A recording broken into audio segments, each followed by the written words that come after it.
എല്ലാവർക്കും നമസ്കാരം. വീണ്ടും മഞ്ചാടിക്കുരു നമ്മളിലേക്ക് എത്തുകയാണ് കേട്ടോ. മഞ്ചാടിക്കുരുവിൻ്റെ അനുഭവങ്ങൾ, ഒരുപാട് അനുഭവങ്ങൾ പലരുടേതായിട്ടും പറഞ്ഞിട്ടുണ്ട്.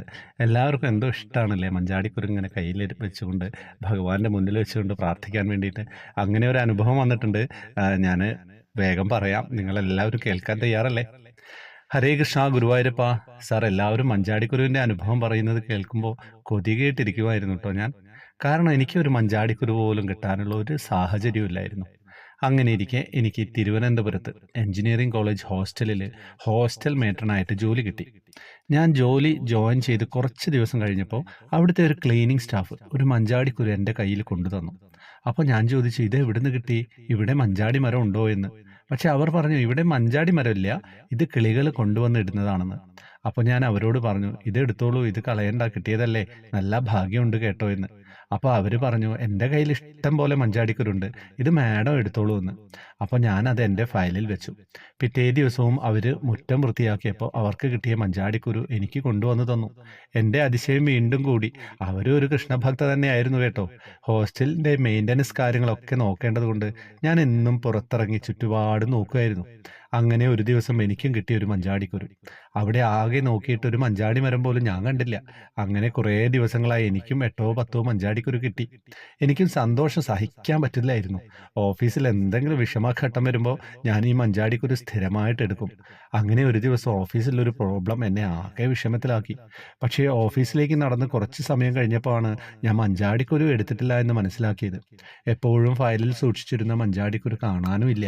ഞാൻ ഭഗവാനോട് പ്രാർത്ഥിച്ചു, ഭഗവാനെ, ഞാൻ ഇന്ന് ആകെ ഒരു വിഷമത്തിലാണ്, എന്നെ കാത്തോളണേ, ഇന്നാണെങ്കിൽ ഞാനൊരു മഞ്ചാടിക്കുരു പോലും എടുത്തിട്ടില്ലല്ലോ എന്ന്. അങ്ങനെ പറഞ്ഞു തീർന്ന് 2-3 ചുവടുകൾ വെച്ചതും ചെളിയിൽ ഒരു മഞ്ചാടിക്കുരു എനിക്കായിട്ട് ഭഗവാൻ കൊണ്ടുവന്ന് വെച്ചതുപോലെ കിടക്കുന്നു. ഞാനത് കയ്യിലെടുത്തു. എൻ്റെ കണ്ണിൽ നിന്ന് കണ്ണുനീര് ഒഴുകിക്കൊണ്ടേയിരുന്നു കേട്ടോ. അങ്ങനെ ഓഫീസിലെത്തി. തിരികെ നാട്ടിൽ വരുമ്പോൾ മഞ്ചാടി മരം ഇല്ലാത്ത അവിടെയുള്ള കുളത്തിൽ നിന്നും വീണ്ടും ഒരു മഞ്ചാടിക്കുരു കൂടി എനിക്ക് കിട്ടി. ഒത്തിരി ഒന്നും ഇല്ലെങ്കിലും 8-10 അത്രയേ ഉള്ളൂ കേട്ടോ. അത് ഞാൻ ഭഗവാന് നിവേദിച്ച വെണ്ണക്കുടത്തിൽ വെച്ച് സൂക്ഷിച്ചു വെച്ചു. നിറയുമ്പോൾ ഞാൻ എൻ്റെ കണ്ണനെ അത് കൊണ്ടുപോയി കൊടുക്കും. ഹരേ കൃഷ്ണ. കുളത്തിൽ നിന്ന് കിട്ടിയ മഞ്ചാടിയിലും ഭഗവാൻ എനിക്കൊരു പരീക്ഷണം നടത്തിയിട്ടോ. തുണി കഴുകി വരുമ്പോൾ എടുക്കാമെന്ന് പറഞ്ഞ് ഞാൻ ആ മഞ്ചാടിക്കൊരു ഒരു സൈഡിൽ വെച്ചു. അത് വെള്ളത്തിലാണെങ്കിലും പക്ഷേ പുറത്തേക്ക് പോകില്ല.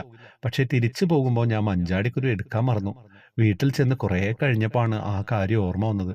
കുറച്ചെന്തോ ജോലിയിലായിരുന്നത് കൊണ്ട് അതുകൂടി കഴിയട്ടെ എന്ന് വിചാരിച്ചു.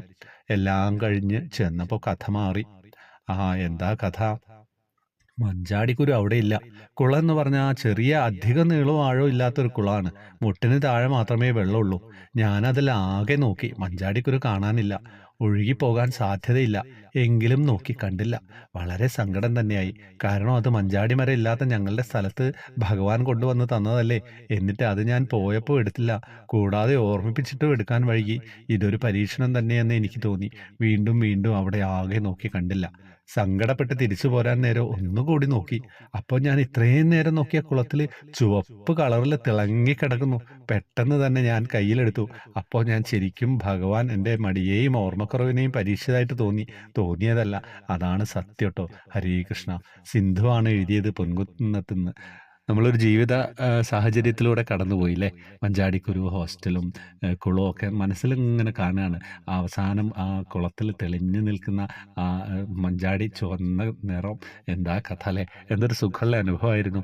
ഇതാണ് നമ്മൾ അനുഭവം എന്ന് കേൾക്കുമ്പോൾ വ്യത്യസ്ത പ്രദേശങ്ങളിലുള്ള വ്യത്യസ്തരായിട്ടുള്ള ഭക്തരുടെ വ്യത്യസ്തരായിട്ടുള്ള അനുഭവങ്ങൾ, ഓരോ ജീവിത സാഹചര്യങ്ങൾ, ഇതൊക്കെയാണ് നമ്മൾ കൃത്യമായിട്ട് ഇതിലൂടെ വരുന്നതല്ലേ. അത് കേൾക്കുമ്പോൾ തന്നെ നമുക്ക് ഓരോന്നും പുതിയതാണ്. നമ്മൾ പഴയതൊന്നും അല്ലല്ലോ, പുതിയതായിട്ടുള്ള അനുഭവങ്ങളാണ് വരുന്നത്. ജീവിത സാഹചര്യങ്ങൾ മാറിക്കൊണ്ടിരിക്കുന്നു, വ്യക്തികൾ മാറിക്കൊണ്ടിരിക്കുന്നു. പക്ഷേ അനുഭവം കണ്ണനെക്കുറിച്ചാണെന്ന് മാത്രം. അതാണ് നമ്മളുടെ ഹൈലൈറ്റും അല്ലേ. വേറെ എന്താ വിശേഷം? ഒന്നും പറയാനില്ല അല്ലേ. എല്ലാവരിലേക്ക് എത്തിക്കുക. വാട്സപ്പ് ഗ്രൂപ്പിലേക്ക് വരാം, ജോയിൻ ബട്ടണിലൂടെ വരണം. കഴിയുന്ന ദിവസമൊക്കെ നമ്മൾ കൃഷ്ണവിഗ്രഹം സമ്മാനങ്ങൾ കൊടുക്കുന്നുണ്ട്. ഹരേ കൃഷ്ണ.